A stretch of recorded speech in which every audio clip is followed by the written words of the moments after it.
Milwaukee natives Mike and Claire love to perform as tribute acts, Claire as Patsy Cline and Mike as Neil Diamond. So when writer-director Craig Brewer decided to adapt their true life story as the live-singing dynamic duo calling themselves Lightning and Thunder, he needed Hollywood stars that could capture the unique qualities of this simple life couple with larger-than-life onstage personalities. And those stars were Hugh Jackman and Kate Hudson, who brought the triumph and tragedy of Mike and Claire to life in the sweet and surprising Song Sung Blue. I'm not a songwriter, I'm not a sex symbol. I just want to entertain people. I don't want to be a hairdresser. I want to sing, I want to dance, I want to garden, I want a cat. I need something big, I need something new. What do you think? You don't want to be a Neil Diamond impersonator. You want to be a Neil Diamond interpreter. I was looking for the right way to say it, and you just came right out and said it. Tell your mama, girl, we can't stay long. We should call ourselves Lightning and Thunder. We got things we gotta catch up on. So you be lightning and I be thunder. Yeah. Yep.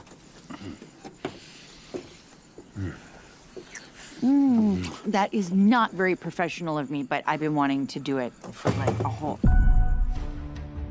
Writer and director Craig Brewer boasts a popular body of work including the Oscar-winning Hustle and Flow and the Eddie Murphy movies Dolomite Is My Name and the Coming to America sequel.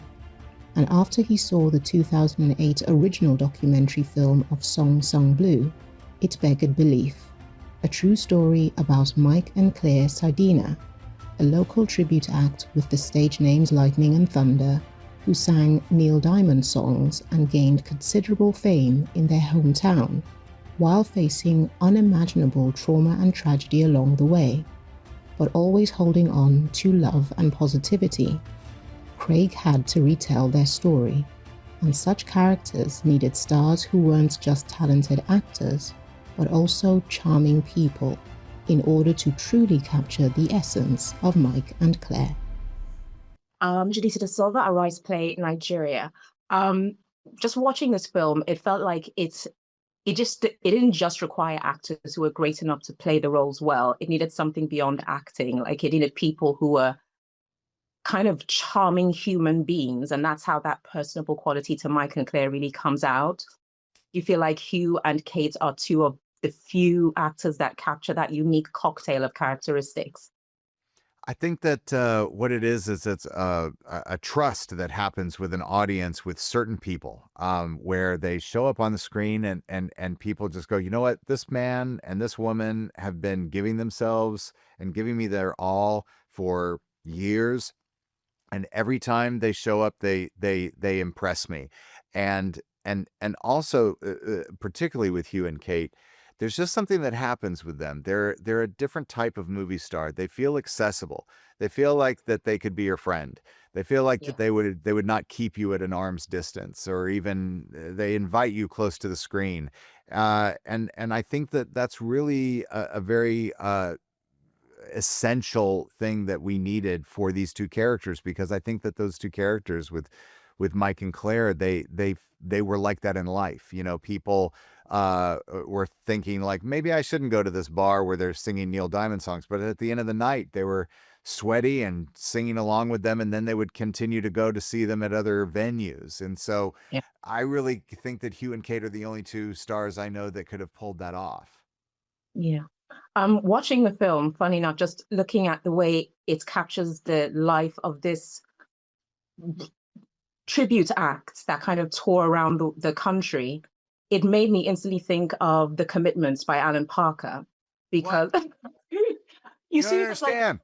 You're blowing my mind. So let me just tell you, like, I do this thing called the shelf, where I think of like, okay, if I'm going to make Song Sung Blue, what are four movies that would be on the shelf next to it? And The Commitments is one of them. It's one of my favorite movies. I love it. Me too. Because what had happened, like, I saw this when I was studying film, and in the decades since it's been made, so many very famous stars have said that even though it's fictional, Alan Parker created my life when I was a touring band trying to make it. So with this film, did you feel like I've got to get the tone and the look like right? Because even though I'm not creating a world, I'm reflecting a world that really exists that otherwise wouldn't get the spotlight. Absolutely, absolutely. The Commitments was one of the movies that we studied primarily to celebrate authenticity. There's so many times in Alan Parker's movie where there would be like a rehearsal that was happening while like one woman is like pushing a stroller and putting, you know, and the baby's crying. A dog would be barking on a rooftop. It's this thing that you think like, oh, this looks messy. Why isn't it like a standard musical? Well, because like that's what life is. You know, life is like, no, we're gonna keep going even though there's all this like traffic that's going by. So we really studied that movie for those kind of little teeny flourishes that basically make you feel that you're been dropped into a world that's already spinning on its axis. You really have to call him lightning? It's kind of weird. He makes. Okay. My dad in Vietnam, sometimes he'd have to crawl over dead bodies. So yeah, he used to drink. I could really use for you to tell me I'm doing the right thing. I think you are. Oh, I was scared you were gonna hit your head. Bad things happen over and over, and I just want to sing and I want to shine. Say, you know, can't pay you anything right now, that's all. Came here for you, brother. Tony Award-winning theatre star and movie star Hugh Jackman, most famous for playing popular X-Men character the Wolverine, plays Mike Sardina, the stage-loving war veteran and Neil Diamond expert, who is driven by his passion for performing. And when he meets fellow divorcee and single parent Claire, they are like kindred spirits, destined to share their mutual love of singing, personally and professionally. But life does not work out the way they planned, after a series of incredible events happen to them both. My first question is for Hugh. This film is based on real people. And from the outside looking in, watching Mike, he feels like almost delusionally optimistic. And you know, as an actor, that once you add Hollywood sauce to a character like that, it could come off as incredulous. So how did you ground your performance so that the audience does not dismiss him for being Hollywood spectacle? We instead embrace him because we feel that there is truth and humanity to him. You know, thanks. Lovely to talk to you, by the way. I saw the documentary first, and if you see that, if someone tells you the story, it's hard to believe that all those things happened to two people, that it seems so almost unbelievable. In fact, if you had made that script up, someone would say, come on, this is too Hollywood. So I understand that. But Craig, from the beginning, was like, it's very important that we make this feel very real. We really make it feel almost like, yes, we're really in the Midwest of America. This is not Hollywoodized or glamorized or taken too far. And I think Craig just did a fantastic job of doing that. And for whether it be costumes, whether it be accents, whether it be all those things, the performances, it had to feel grounded. And that was important for us. And Which was challenging because Mike and Claire were very committed to this, you know, sparkly, big hair, larger than life. And they're, you know, with the Wisconsin accents, and their whole thing could go in a very different direction. And Craig just was so brilliant at like keeping it grounded and relatable, you know. Golden Globe winner Kate Hudson, famed for romantic dramas including How to Lose a Guy in 10 Days, and her Oscar-nominated performance in Cameron Crowe's Almost Famous, plays the lovable wife, mother and singer Claire Sardina, whose life challenges will leave anyone who hears about them struggling to believe they're true. But what is even more remarkable is the way Claire has chosen to process it all and accept it. And with your performance as Claire, she feels like a human being with the worst luck on earth. or to play her with such softness and such positivity that it felt like a Disney character was being assaulted by life. So your heart just breaks for her even more. So were you conscious of creating on screen a contrast between a soft soul living a hard life? I mean, I love your expression of that so much, but when you meet Claire, she'd say the opposite. She thinks she's the luckiest. And I think, and she does, I remember when she said, she tapped her leg and she goes, this girl saved my life.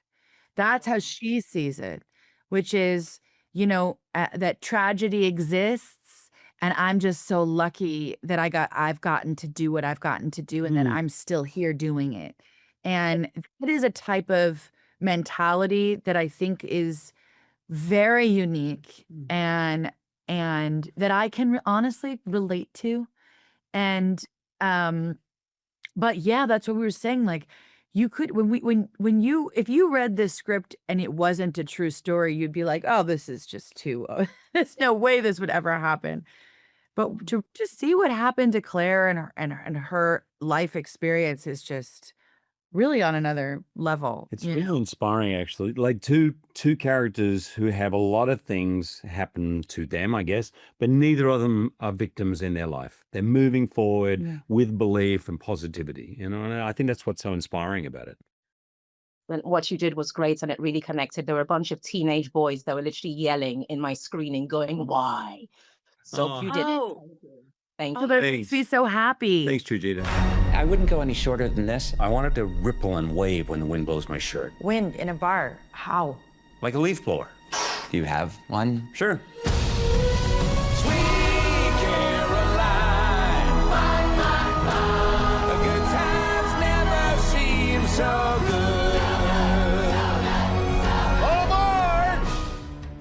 Craig Brewer made this movie adaptation of Song Sung Blue, not just as a tribute to the inspiring story of Mike and Claire Sardina, but also as a love letter to the traveling, gigging musicians and tribute acts who are just the people that fame and fortune skipped over.